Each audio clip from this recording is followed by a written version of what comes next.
Hey everybody, it's Jonathan. It's Friday, so this is an unusual time for me. But happy Friday to you. Whenever you might be listening to this on another day, but that's okay. But to me, right now, it's Friday. I'm in my cozy Canada Day T-shirt because we're getting ready for Canada Day soon. And so wherever you are, I hope that that life is good and that your athletes are doing great, and that it's a busy summer and good stuff is happening. And so I want to make sure that I didn't get to do a Facebook Live earlier this week, but I wanted to touch on a really interesting topic, which is this concept of life skills and sports. And we've all heard this, and and people talk about it all the time. They're like, sports is a great teacher of life skills. And over the years, I've started to kind of doubt that a little bit. I've started to I wrote an article on my blog. I wrote part one of it on my blog, like why athletes fail in life after sports. And I've got a part two coming up eventually. But one of the things that has really concerned me as of late is this idea that we want sport to teach our athlete life skills, and it does. Yeah, I'm not going to totally discredit it, but I want to dig in a little bit deeper than what we normally do, because I started digging into, like, as I worked on my book, and I'm working on a new book, this concept of, what are life skills, and what are we actually hoping to teach, and what are we hoping to um, for our athletes to really get out of this. And so a number of years ago, I went to a, a seminar. It was put on by a program that will remain nameless, and this program does they do seminars all over North America and all over the world, actually. And it started on a viral TED Talk, and it kind of expanded from there. But I was, as a competitive athlete, as someone who's been an Olympian, as someone who's worked with Olympians, the overall message was like, hey, it's all about the fun. It's all about just keeping it enjoyable, and not actually, sorry, that's my word, enjoyable. Their word was just fun. It should just be fun. Like, sports should be fun. And I think that is a fundamental attitude that actually ruins sport. It ruins the life skill acquisition from sport, and it causes trouble. And if you think about it, for most athletes, like, their path in sport starts out as sport is an activity, right? Is one of many activities that they do, that is available in their area, and it may be introduced to them by a parent who had previous knowledge or not. But I think generally, overall, everybody feels like being physically active and getting that physical activity from a sport is a good idea. However, um, as athletes get older, what ends up happening is that then the competitive aspect of sports starts to kick in, and that happens really quickly. And people don't really talk about this. They talk about how, oh, we shouldn't keep score, and there's some programs, like soccer programs, that don't even have nets. I don't know how that works. But the idea is that at some point, like, I think kids are inherently creative or competitive. I think as humans, we're just inherently competitive. I wrote about this in my book. I think at some point, one caveman said to the other caveman, "First one to the rock wins." Right? I'm not sure what they're racing for, but we are inherently competitive as people, and that is where the life skills start to come into play. Right? When things are just fun. And now there's some research on this, like in terms of, like, if your kid just games, like if they're playing a video game, at first everybody's like, oh my God, games are going to ruin our kids. But now there's research that shows that games can actually help development and things like that. And I believe generally that whatever activity you participate in, there are life skills to be learned there. And however, I think we are failing some kids because we don't take things seriously enough, early enough. And I want to kind of talk about that today. Hey there, Max. I see you, buddy. Sports teaches life experiences. How they're coached through those experiences teaches or expose them to the skills to deal with the experiences. Yes. But then, as we'll cover a bit today, sometimes those coaches that are involved in said experiences lack their own life skills, right? And can either help an athlete forward, or can then or degrade them for life. Okay, so the first thing I want to start off by and have a little bit of an uncomfortable conversation here is that life skills are first passed to the athlete from the parents. And sometimes athletes have parents who struggle with their own life skills. And that's something that is often not really taken into consideration. It's interesting. One of the life skills that we'll cover in a bit here is empathy. Yet many people lack empathy towards coaches, parents, athletes along this entire process, right? So we rely on coaches. We want coaches to be that person, and I jokingly say, like, people want coaches to be their coach, their pastor, their preacher, their teacher, the father they didn't have, the mother they didn't have, the loving grandpa or grandma. They want all of that wrapped into one person who can then teach the sport and teach all of these life skills through sport. Yet we would not ask that of our math teacher, right? We wouldn't ask that of, like, the person teaching your kid history. We don't. We everybody would like that, but they don't demand it nearly as much as they do from a coach. So overall, the expectations of what people ask from their coach, I think, is unusually high. And what the parents can deal with, and what the parents can instill in their athletes, and what they can deal with, really affects how they navigate the whole sport experience and then how they come out of it. Okay. So one of the things that I teach is this concept that, that life, the more competitive you, the more serious you take a competitive experience, and the more disappointment you go through in that experience, and the more you learn to deal with that, the better your life skills become, right? Because you decide, when parents say, like, "Oh, I don't want my athlete to be disappointed," I'm like, I want your athlete to be so disappointed that, and early on, that they continue, that they have to really figure out why they should continue, because that creates, uh, it solidifies the athlete's commitment to the sport. And so the earlier you can face that, right? Now it has to happen in doses, don't get me wrong, right? But the idea is that disappointment and management of disappointment is what athletes are really overcoming. And the idea to me is that when you're disappointed, then you go through the stages of grief, right? Like, you go through all the stages of grief. And on part of this, one of the most important stages of grief there is depression. But then you turn it around and you get to acceptance. And so one of the most important skills, I think, that an athlete can learn is going into situations, getting disappointed, managing their own grief process, and then popping out the other side, getting to acceptance as quickly as possible, and moving on. Right? Some people, like that. That is there's good examples of that where, athletes will cry unconsolably after a loss, but they're back on the field in a day or two or a couple days.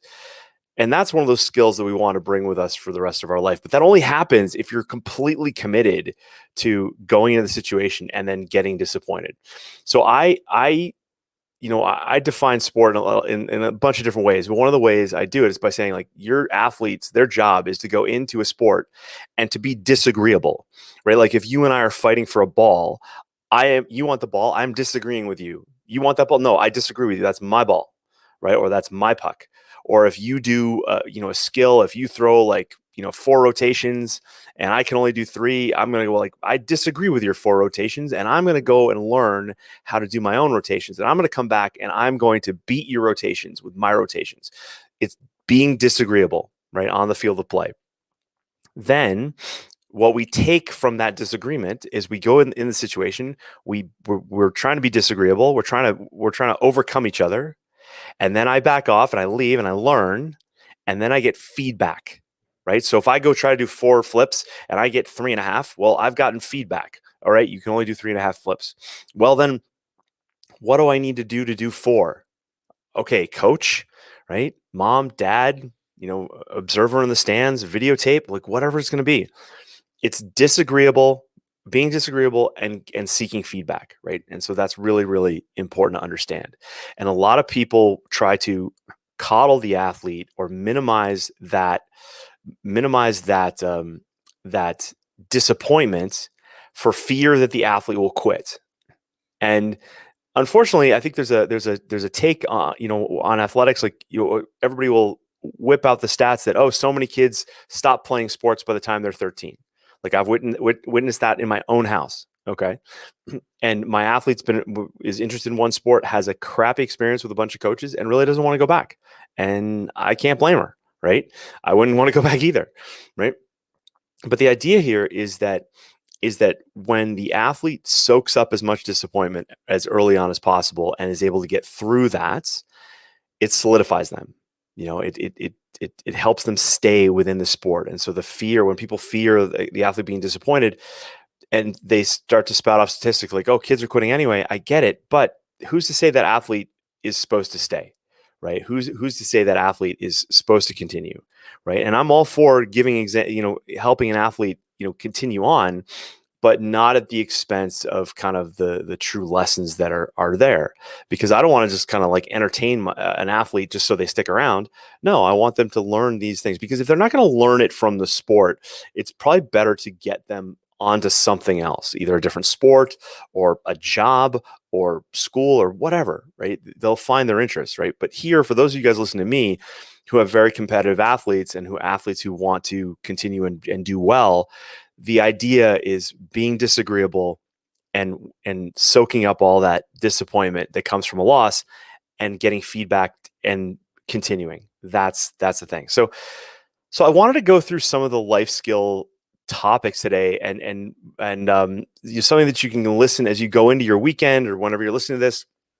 You can see as the games progress, as your events progress over the weekend, you'll start to notice, go like, okay, what can my athlete learn out of this, and what can we take forward? Because one of the things that I feel happens, and that really messes up athletes, is I think we have a fundamental misunderstanding of how life skills can be taught from sport, right? Because just because you can endure, like let's say your athlete is an endurance athlete, like they're a runner, and they can endure a long race or a marathon or a triathlon, does not mean that they can endure the physical labor of mowing a lawn, or the mental focus with which to study a deep dark text for school.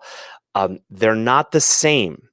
And so what people do is they make these very basic generalities, like, oh, as an athlete, you're understanding how to solve problems.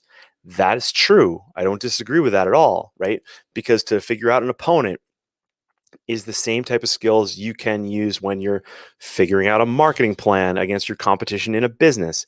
That is true. However, there is a massive physical disconnect between the two, right? I can tell you that one of the things that astounded me recently. So I got a Whoop strap. So if you guys don't know what a Whoop strap is, whoop.com, WHOOP.com. This little band told me so much, because as an athlete, my athlete days are long past, right? However, so I've been, a lot of my work focused on being at a desk and reading and learning and researching and typing and doing these videos and audios and interviews and things like that, working with athletes on the phone like daily or on Zoom calls daily. I'm sitting a lot, right? And my body is sore and it hurts and it's painful. And what my Whoop strap taught me was, like, I need a ton of physical activity, even though my best physical days are well behind me. In my life, I felt like I need to transition on. I need to do these sorts of things, and I need to be at a desk and typing and things along those lines. But what I learned is, like, my body craves activity, physical activity. And so I'm in the process of working that out. And the reason why I share that with you is that when you have an elite athlete and they've been an elite athlete for a significant period of their developmental years, and then all of a sudden that's done, right? That outlet is gone. That causes a lot of physical stress on the body that nobody really talks about. Right. I read a book called Thrown Free years ago by an East German discus thrower in the old communist days of East Germany. And what fascinated me in that book was the East Germans had a training phase to turn you into a world champion and Olympian. But then when you were ready to retire, they actually had a detraining phase that was part of being an athlete. So even though you were done as a competitive athlete, they took you out of that. They transitioned you out of being an elite athlete into life, right? Now, we don't have those systems in North America or at all anymore. And that is like a massive trauma to the brain of an athlete. So one of the things that I do with my athletes, is we work on understanding where these skills that they're learning from sport and how they can then transition that into the next phase of their life, because it's really important, right? I think it's a failure if we create elite athletes, but if we don't create elite people in life. And we hear pretty much every week in the news, you hear some story of an athlete who is beating his wife, or is unemployed, or is there's a very famous story. The athlete's name escapes me now, but Mark Cuban, who runs the Dallas Mavericks, basically found this former, professional basketball player who's like homeless. Like that doesn't make any sense to me. But it proves to me that sport doesn't necessarily teach the life skills that will continue, that will make you thrive later on in life. That's really important. Okay. So what I wanted to talk about today was I wanted to go through the life skills. Now, if you just Google life skills, the World Health Organization has a list of life skills, and it's pretty much standard, and it's kind of interesting to go through it. I'll just pull up the banners here as we go. So the first one is problem solving. Okay. Now, I wanted to talk about this idea of problem solving because what I've learned in my life as I've gotten older is that problem solving is not a generic blanket skill set, right? I cannot go in and all of a sudden problem solve open heart surgery, right? There is specialization there, obviously. I could probably figure out how to build a fence, right? Um, but there's certain things where athletes get so they're like an apprentice, if you think about it. They're like a cobbler, like learning how to make shoes or repair shoes. You know, I have a friend actually in Canmore, Alberta, who owns a cobbler shop, and it's fascinating because there's an apprenticeship, and you're learning, but what you've learned is so specialized that you become, I think, as an athlete, we become so immersed in our sport, and we need to be obsessed with our sport, the physical, technical, tactical aspects of it. We have to be all in because the athletes who aren't all in will be passed by those athletes who are. Okay. And so, but the point I want to make here is that you can be immersed in a topic and say, hey, look at that. You figured out how to fix a shoe. Now go figure out how to balance your checkbook or invest in stocks or buy an apartment complex. There is, yes, a general problem solving definition there. However, there are specific skill sets that are lacking. What I have found with most athletes is that they lack let's say, like the mental fortitude to basically start from scratch. Okay.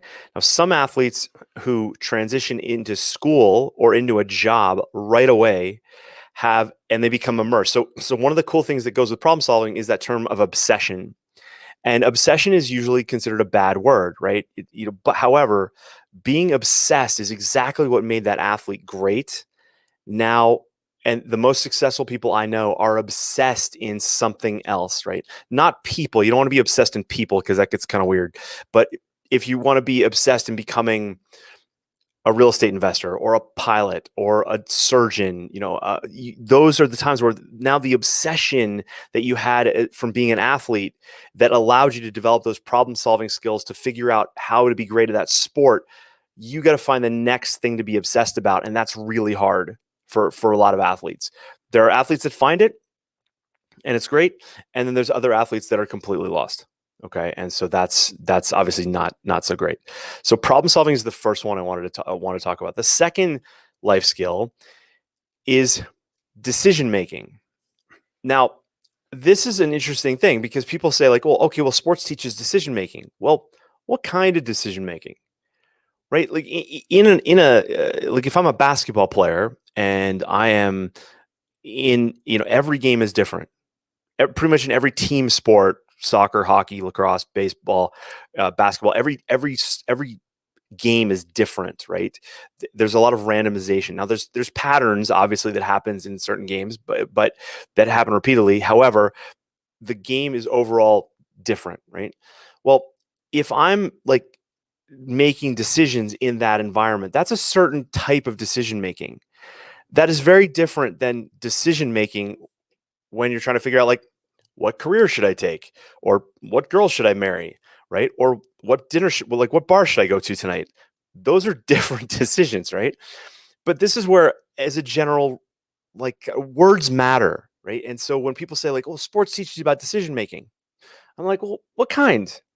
Like in the field of play, like yes, my skier can decide that, oh wow, the German coach really set this course kind of tight today. I've got to decide if I'm going to take this turn wide or if I'm going to take it tight, or maybe I'm going to use different wax on my skis today. I'm going to make that decision. These are very tiny decisions, all right. And so an athlete who gets into another field where they might have to make similar decisions, and that's where life does not really replicate sport very well, right? So if an athlete thinks they're going to get that same type of mental processy out after sport, I believe this creates a really significant void in an athlete's life. And people say like, oh, well, once you get out into life, once you get a job, that'll be fine. Or once you get married and have kids, oh yeah, that'll all take care of it. That'll sort stuff out. Um, Not always, not always. And so that's where you've got to be very careful about how we use that term, right? Decision making, and then what our athletes actually do. And because making a decision is hard, right? Because the actual root of decision making, decide, is to cut off, right? It's to eliminate things. And I'll be honest, for me, I don't like doing that. As an athlete navigating, the field of play, no problem, right? Why? Because I have a very defined goal. Either it's a finish line or it's a goal at the end. It's very so the decision I make gives me quick feedback. Your athlete gets out in life and they go to school and they decide, well, I'm going to take underwater basket weaving or med school, right? It's a different type of decision, right? Or I'll give you a better one. Maybe it's like I'm going to take just talked to a guy yesterday who's studying the classics. I'm like, wow, that's not something you hear very much anymore. But he's going to do the classics and he wants to be a lawyer. I'm like, oh, that fits, right? But from an athlete perspective, decision making is not the same in life as it is in sport, and that there's a lot of neurochemicals happening for the athlete that makes, and dopamine response and all this stuff that makes them feel excited and passionate when they're in their sport. But then they get out into life, and those decisions don't make the same type of spark in the brain, right? They don't cascade the brain with the good stuff, and that's where athletes can get lost, right? And they can get lost, right? And so decision making. This is where we say like, oh, sports teaches decision making. I'm like, not always, right? So let's think that one through. Creative thinking. This is an interesting life skill, and Ken Robinson, who has a very famous TED Talk. If you just Google, it's the most watched TED Talk I think ever. It might have been past, but for the longest time, it was the most watched TED Talk in history. And Ken Robinson is out of the UK, and his talk was on how school kills creativity. And I have a couple of his books behind me somewhere here.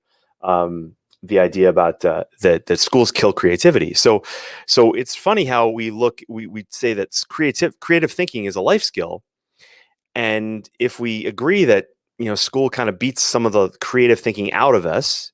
Now, depending on your thoughts about school, like that may differ, but a lot of people would agree that that school was created to really teach workers, and we have a different world we live in now, right? So creative thinking is really important. So we look to sport now to create that creative thinking, and you will again. I believe creative thinking is somewhat kind of landscape specific, right? Like I'm going to be a different level of creative thinking when I'm driving my car, navigating traffic, than I am when I am like painting something, right? Or if I'm trying to use a camera and be creative in how I stage this shot, right? Or um, what creative thinking is to me though is very much about pattern recognition.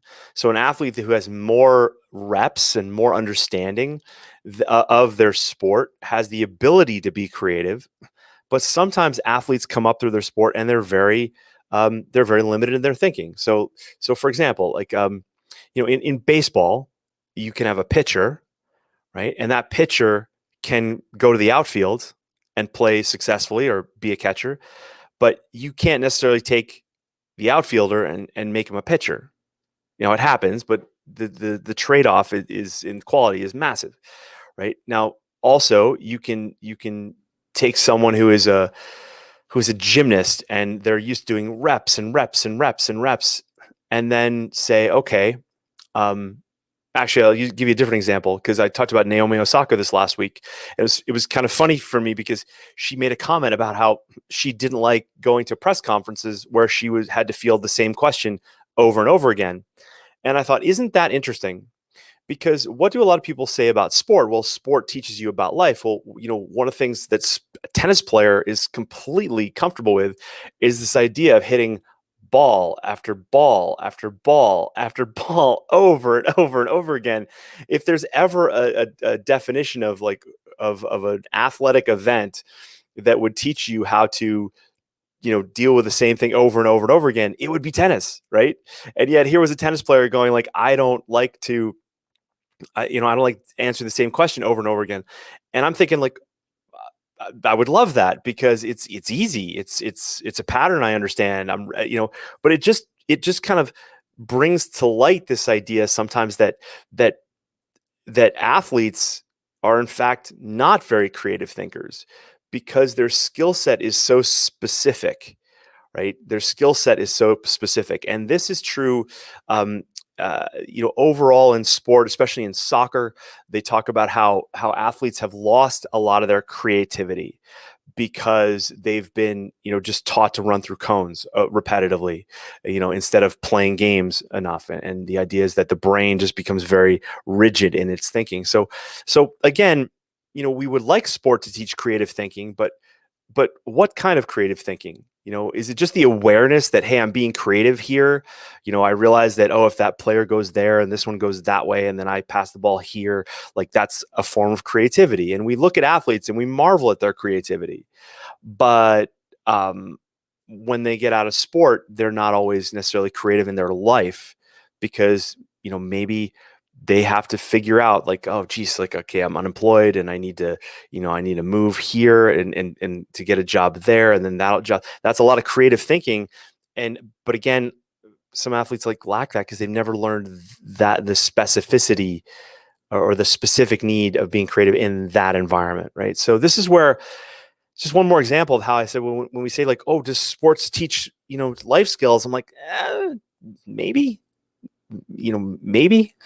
Um, this is another one, like critical thinking. So I took a class. I went to Stanford for a summer after I went to the Olympics, and because I wanted to really challenge myself academically. People told me that like if I didn't go to school real quick after I graduated high school, I was going to get stupid, and I wasn't going to be able to do like manage college or things like that. So I went to Stanford and I took a double course load. And actually, one of the classes I took was called creative thinking, and I don't remember learning much in the terms of being creative. We read a book about Israel and Egypt and all that stuff, and that was kind of cool. But I can't really think it taught me to be creative, and critical. Sorry, um, but the idea is like critical thinking as an athlete. Again, an athlete has a very defined end result, right? They can visualize, they can see other athletes who are successful. Like if I'm a swimmer, I'm looking at Michael Phelps, but wait, I'm 5'8". Michael Phelps is like a bazillion inches taller than me. Maybe he's not as good an example. I would look for a different swimmer, but I can see a swimmer who's having success, and then I may follow them, right? And then also know that it's like I've got to go from here to there to here in a certain amount of time, or else I'm not competitive, right? That's a level of critical thinking. I can then be critical of all the things that I do to help improve me in that quest. Um, Same thing goes for again, team sports, right? If or let's say I'm a gymnast and I'm trying to get a certain score, and I realize like I don't have all of I don't have all of the skills yet. Well, that's a very defined thing. So I could go, okay, that doesn't take a lot of critical thinking to figure that out, right? And a lot of times your coach will say, hey, you need to do this in order to get that score. Great. Okay, let's work on that now. Boom, done. It's not very critical. Like it's critical in a way that you're like, I suck. I need to be a better. But overall, you're thinking, it's easy. It's clearly defined. Now, critical thinking in the rest of your life, there's complexity there um, that a lot of people struggle with, and you only have to look at how people manage like their money and their finances and their health to realize that the general public isn't very critical. They're critical of each other, and they're quick to criticize and things along those lines, but it's different, right? So critical thinking is a whole other skill that really needs to be created after sport, and hopefully through parents and things along those lines. Um, you know, Parental upbringing is massive here, and I think it's more the athlete result after sport is more about the parent influence than the coach influence. Not always, but a lot of times coaches are just very limited. They've only been in their sport, and they never left the sport, and so they're just always in that mode, right, and that knowledge base. So we got to kind of be again, we got to be critical about that as well. Okay, um, self awareness. Self awareness is an interesting one because to me, there's a lot of definitions of self-awareness, right? Like this like, what does that mean? Is it okay, I'm aware of myself, like I'm here right now in space, or I'm here and I'm, this kind of blends into interpersonal relationship.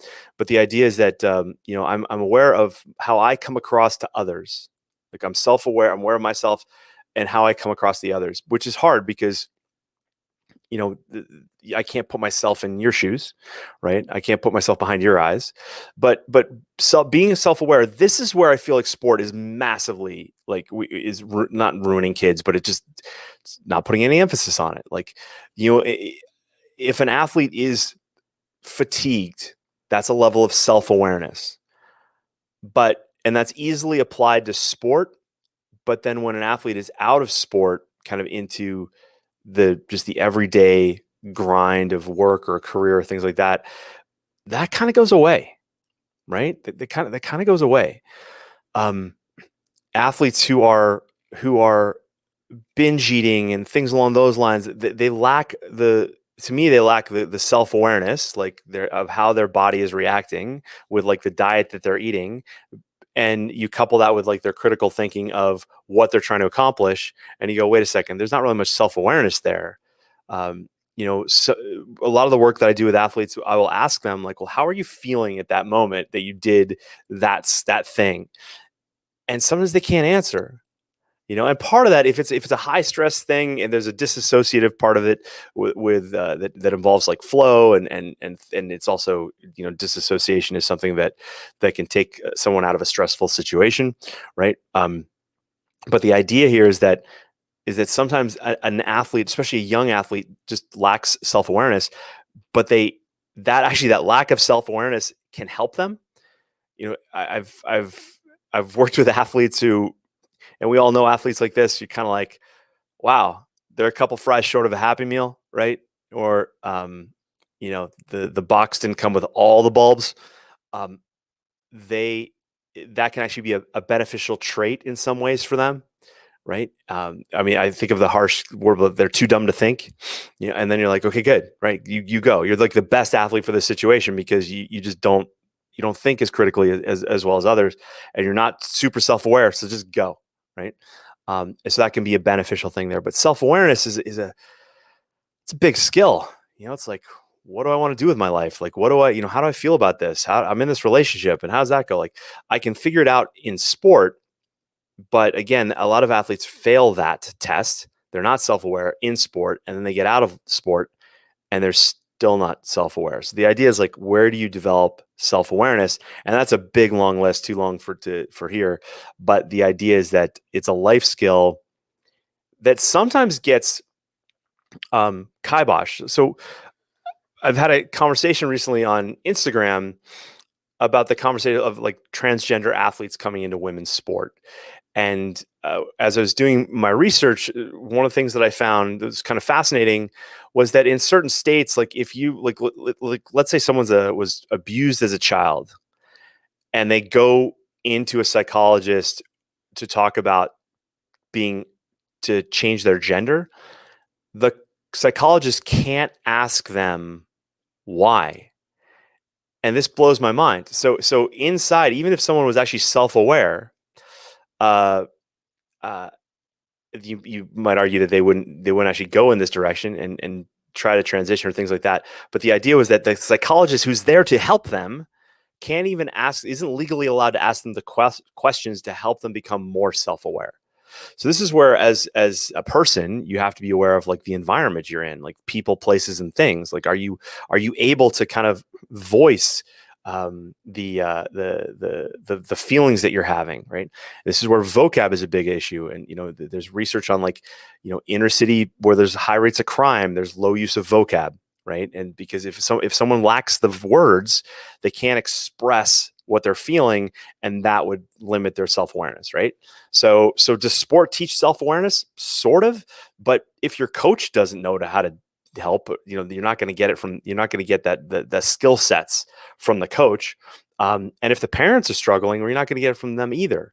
So I don't necessarily feel that sports teaches self-awareness other than times that, hey, I'm exhausted, right? Or I'm pushing through, you know, that's why I don't always like, you know, as you get older in life, a lot of people think like, I got to run a marathon.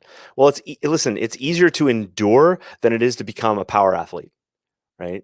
And then there's people who certainly they're blessed with like the joints to be able to endure like their entire life. And you're like, this guy's 108 years old and he's still doing triathlons. And you're like, jerk, I hate you, right? But look at him go, like, oh, he's just enduring. Well, but you may be going like, I hurt. Well, that's a level of awareness that's good for you, right? And so it's probably better to listen to that. But most people would tell you, no, you're soft, right? You're not working hard enough, right? So does sport help with self-awareness? Then probably not. It just tells you to like suck it up and work harder, right? So not really sure that's the best answer either. Okay. Here's one that's like completely lost in sport is empathy. Okay. Um, you know, as I'm recording this, the Stanley Cup final is happening right now. And the Vegas Knights lost to the Montreal Canadiens. The Montreal Canadiens haven't been in the Stanley Cup final for like 28 years. Vegas has been there a few times, and they're a younger team, younger organization, newly minted. And I always love hearing, like reading the um, the interviews with athletes after big events, Stanley Cup, World Series, Super Bowl, Olympics, because that is where you will see all of the things that I'm talking about here, all the things that I coach my athletes on, in every sport, it all comes down to a handful of things, and and and ever like the lead up to that, the youth sports and all the talk about like, oh, like inclusion and things like that. Though none of that is talked about, right? So it all comes down to kind of brass tacks, right? And so the idea is that your athlete uh, needs to realize that champions are they're empathetic of their competitors, and they're empathetic, but on a daily basis, there's very little empathy in sports.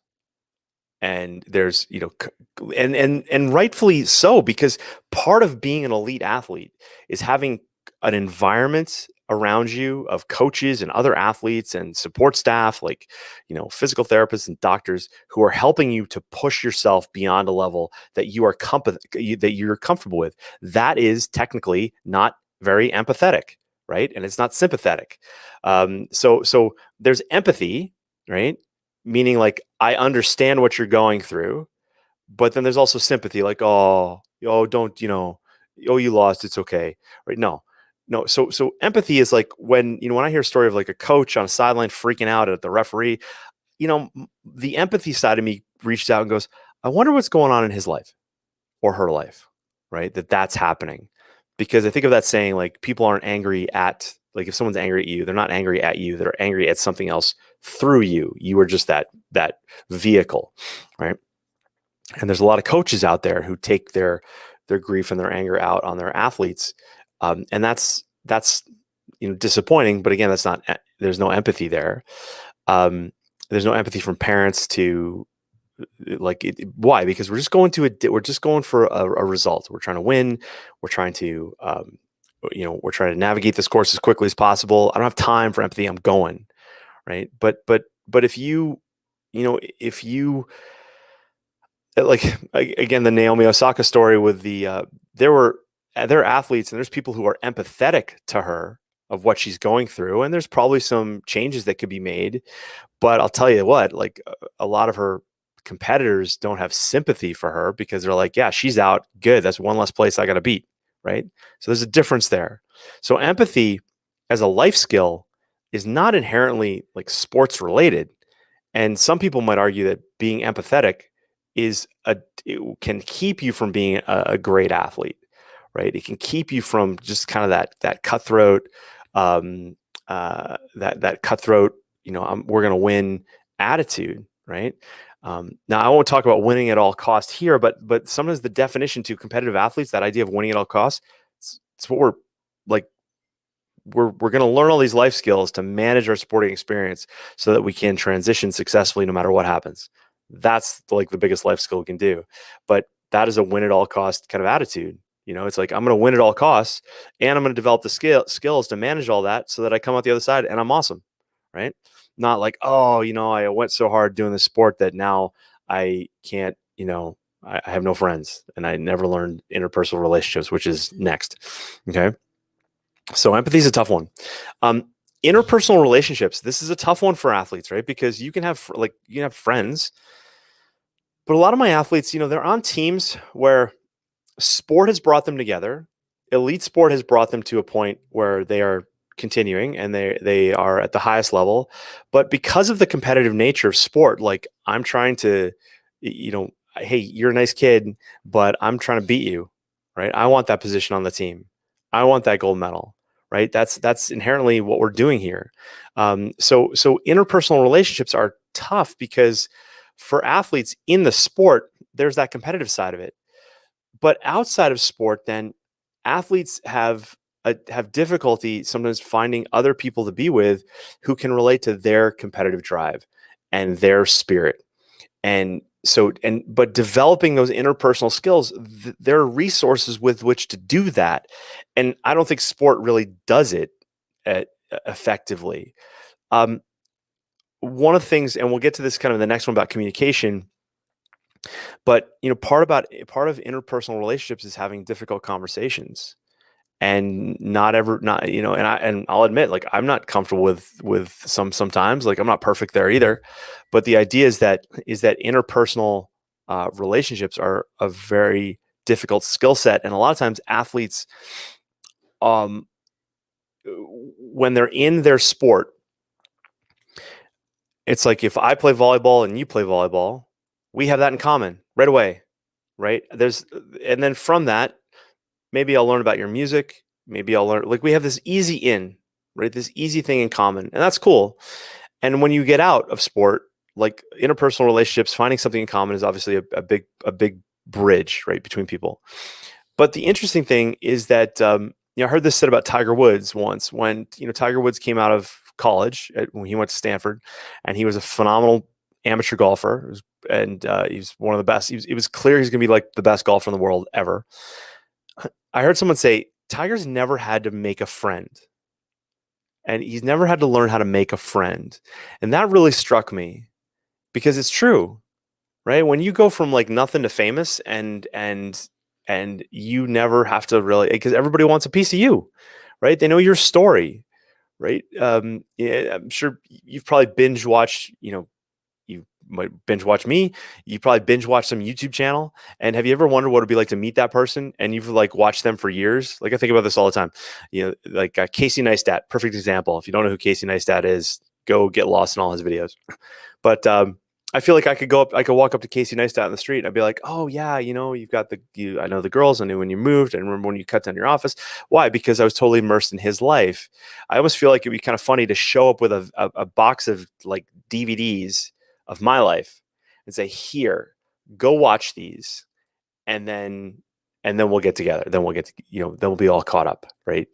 But interpersonal relationships are tough for athletes because part of it is their competitive nature, right? Not wanting to get too close to teammates or things like that because they might have to beat them later, right? But then outside of sport, finding people who understand just what it is to have this competitive mindset is difficult, right? It's really difficult. All right, so we got 3 more here. Good communication. If you've listened to me this long, congratulations on your listening skills. Okay.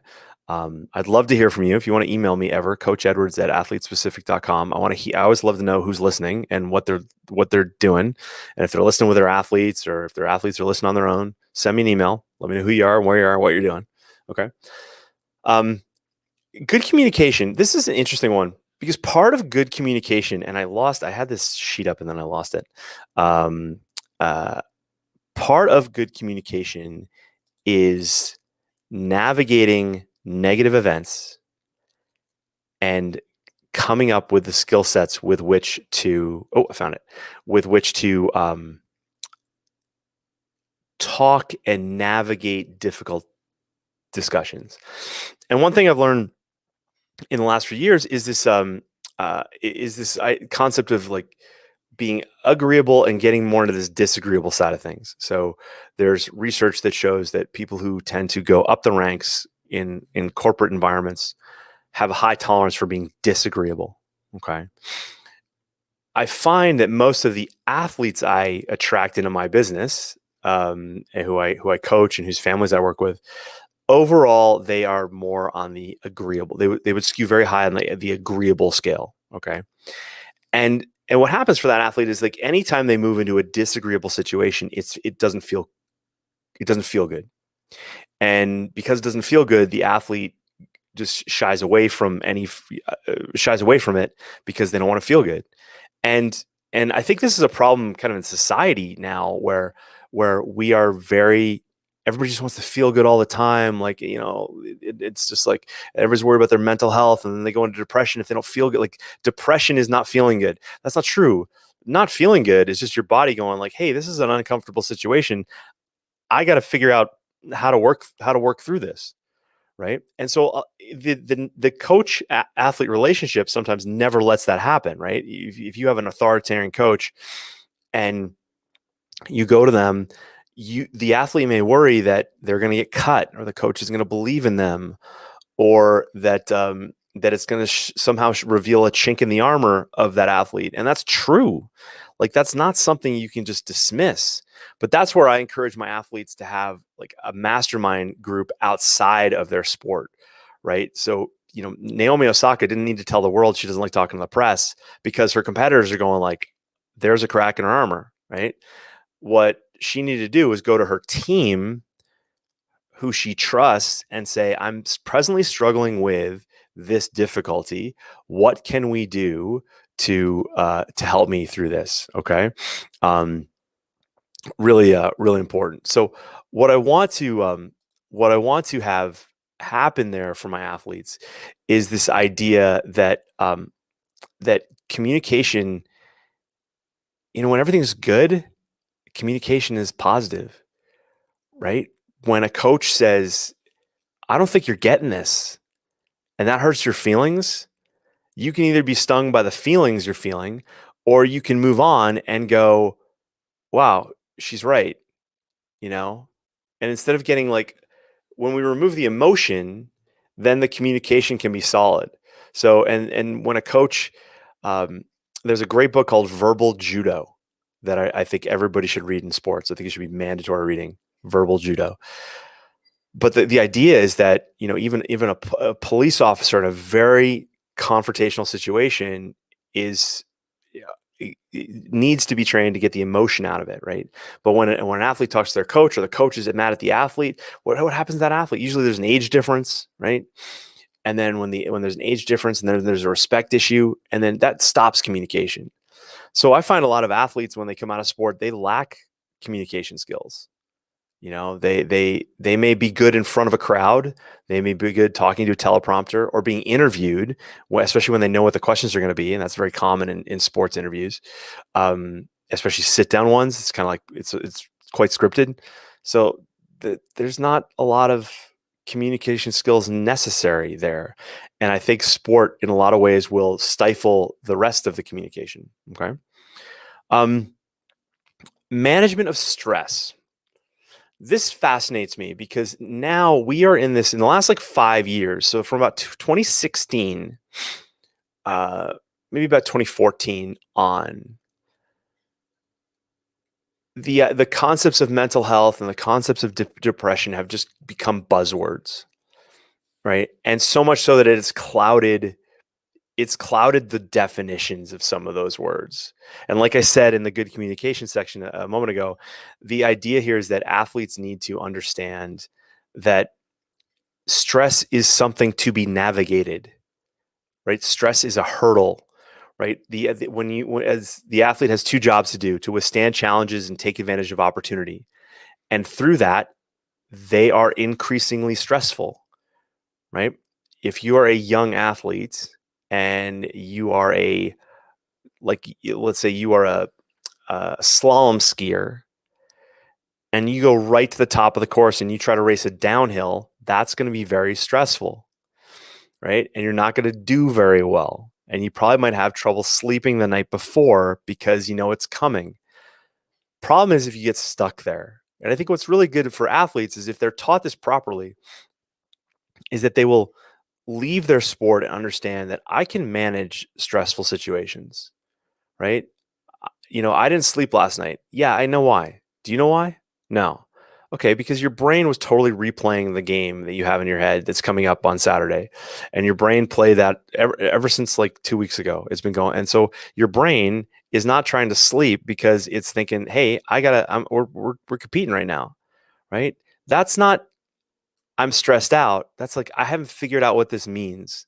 I haven't learned the tools with which to manage this situation, right? I am concerned that I may not have the ability to succeed in this event, and then I may let down my parents, or I may let down my coach, or things like this. Management of stress is a skill. It's to be learned. And that is something where, if an athlete learns it and understands the techniques that they've learned through sport. And this always amazes me, because I have athletes that come to me for work, and they have no clue what's going on in their body. And then at some point, like, their mom said, "Oh my God, my daughter, she's so anxious," or "My son suffers from anxiety before games." No, they don't. They just have like a neurochemical reaction going on in their body that they don't fully understand. And when we go through that, they usually relax like immediately and realize that fear is not something to be avoided. It is something to be like embraced and navigated, right? And so stress is just one more thing. Okay. Management of emotion. This one fascinates me, and I've been doing a lot of reading on this, and I don't fully have the answer here, because it always, I always find it interesting when you see an athlete on TV, if there's like a fight in a game, or an athlete gets so upset after a bad run, and they throw their helmet, or they do whatever, or vice versa. Like, they're so excited after a good performance, right? They're off the chart. right? And so it's kind of like a needle on a dial. On one side you have negative emotion, on the other side you have overly positive emotion, and we want that athlete to be we kind of bounce around through the middle. And so uh, athletes at the highest level are riding this neurochemical wave that allows them to perform at their best. And part of getting to flow, as I mentioned before, is this idea of there's disassociation, there's dissociation, right? Dissociation. I think it's both, but anyway. But dissociation can also happen to like a young person who's like abused in their house, and as a way to just kind of shut it off and not have to think.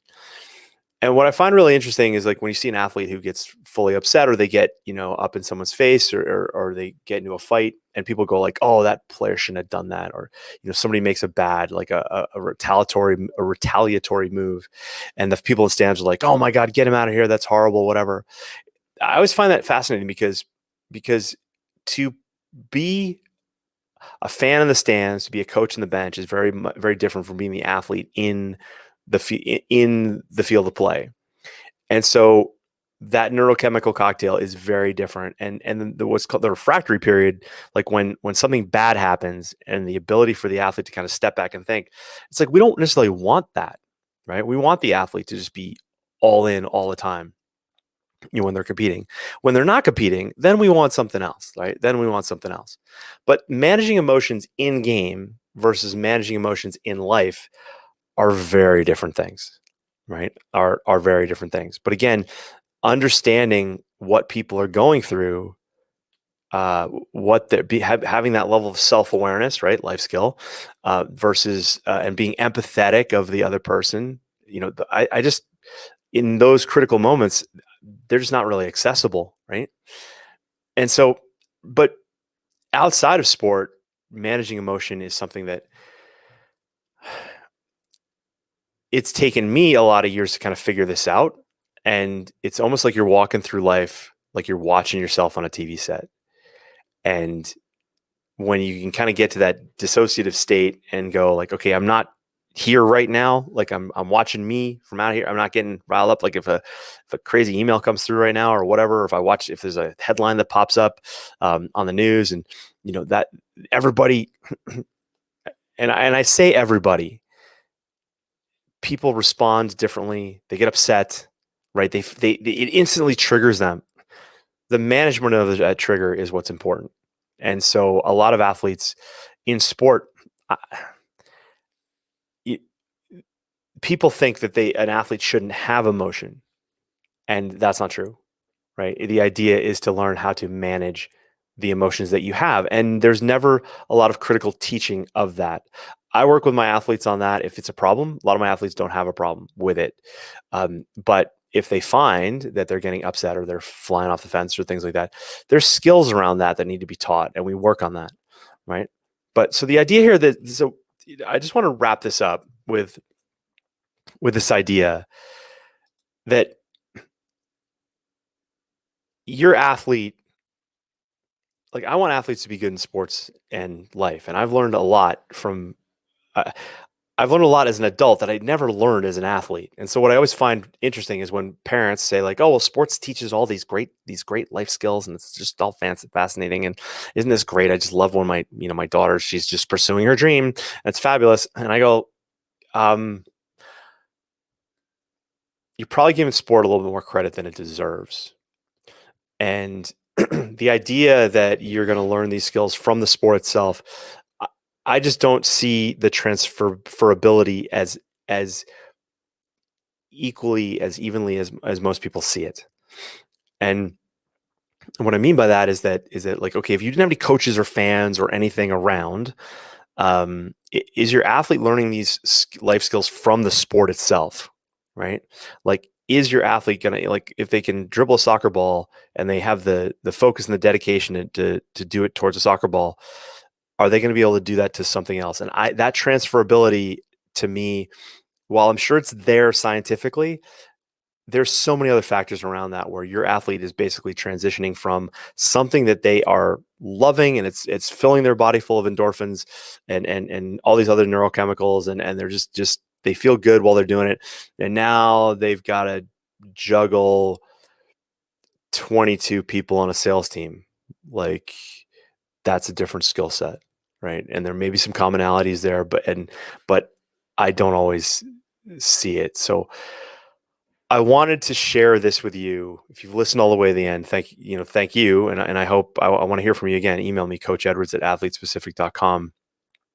I work with athletes on a daily basis, and it always fascinates me because I learn more and more about the athlete and their upbringing and their parental involvement and a lot of times the problems that the athlete has with their coaches or with their sport can be tied to what happens at home. And a lot of sports psychologists they'll never touch on that. And I'm not a sports psychologist. I don't call myself one. But this is where someone who is like medically trained because of licensing, like that transgender issue I told you about earlier, they can't even venture into certain areas that I can. And it's always really interesting to tread in those areas and find out what's moving, because you can have all the mental performance tricks, all the visualization tricks, and all the game day tricks you want, but an athlete is a much more complex being, and so life skills is just one more part of it, and people. Again, people say blindly that sport develops these things, and I don't agree. But finding out what your athlete needs and what they struggle with is important. So like if your athlete needs to go talk to a coach, or you need to go talk to a coach, right? Which is okay, by the way. Like there's people out there who say like, oh, the parents should never talk to the coach. No, that's total like cloud cover. What I want for you is like your athlete may need to you may need to talk to the coach, but you may lack those interpersonal skills. But so you need to develop them to have a good outcome, right? It's like learning how to be a salesman. There's skills involved with that, right? To overcome objections and reach a conclusion, things like that. So if you're the adult listening to me right now and you're resisting like a conversation or something that falls in these life skill categories, you've got to ask yourself, what is it? What do I need to work on? Right? What do I need to work on here? And what part of these life skills am I lacking? Because even in this day and age, there's things that I wish I had learned ages ago. All right. So thanks for watching. Thanks for listening. Hit the like button wherever you are. Hit the like button. Please don't just lurk. Hit the like button. Subscribe if you haven't. Okay. Leave a comment, an appropriate comment. Because I'm sure there's people who they'll just see the headline of this and leave some 2-second comment. I'll be like, dude, really? I just talked to her an hour on this topic and you're trying to answer in 2 seconds? Don't do that. Don't be that guy or that girl, right? But listen, if you've got an athlete who's got big dreams, or you're the parent of an athlete who's got big dreams, I want to work with you guys, right? So I do this all day, every day. And I shouldn't say all day. I do other stuff. But this is something I'm really passionate about. And I want your athlete to win, not just in sport. I want them to transition well out of sport into life.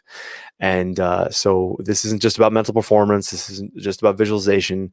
Creating an athlete is a complex, multifactorial mess, and we got to work on it. So I want to work with your athlete. So if you've got an athlete and you want to book a call with me, the call's free. athletespecific.com/call. Okay.